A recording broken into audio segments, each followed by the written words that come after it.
जानेवारी हा दिवस महाराष्ट्रासह संपूर्ण देशात प्रजासत्ताक दिन म्हणून साजरा केला जातो।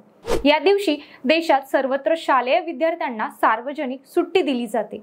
सकाळी शाळेत झेंडावंदन झाल्यानंतर विद्यार्थ्यांना सुट्टी दिली जाते। मात्र येथून पुढे शालेय विद्यार्थ्यांना ही सुट्टी मिळणार नाहीये। महाराष्ट्र सरकारने प्रजासत्ताक दिनाची सुट्टी रद्द करण्याचा निर्णय घेतलाय।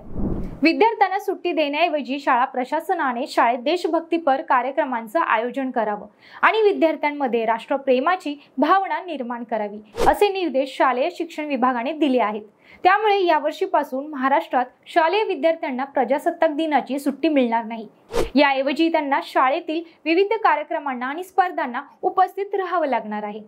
प्रजासत्ताक दिनी शाळेत दिवसभर देशभक्ती थीमसह विविध स्पर्धा आणि कार्यक्रमांचे आयोजन करण्याचे निर्देश दिले आहेत। 26 जानेवारीच्या दिवशी आपल्या विद्यार्थ्यांमध्ये राष्ट्राचा इतिहास, आपली महान संस्कृती आणि देशाचे भविष्य याबद्दल राष्ट्रीय अभिमानाची भावना निर्माण केली पाहिजे। यामुळेच 26 जानेवारी 2025 पासून प्रजासत्ताक दिन सर्व माध्यमांचा, सर्व सरकारी आणि खाजगी शाळांमध्ये विविध कार्यक्रमांसह साजरा केला जाईल असे परिपत्रकात नमूद केलं आहे। या दिवशी कोणते कार्यक्रम घ्यावेत यासाठी 8 स्पर्धा आणि कार्यक्रमांची यादी देण्यात आली आहे। त्यामध्ये ध्वजारोहणानंतर प्रभात फेरी, वक्तृत्व स्पर्धा, कविता स्पर्धा, नृत्य, चित्रकला, निबंध, क्रीडा स्पर्धा तसेच प्रदर्शन यांचा समावेश करण्यात आला आहे। हे सगळे कार्यक्रम देशभक्तीपर थीमवरच असावेत असे पत्रकात नमूद केलं आहे।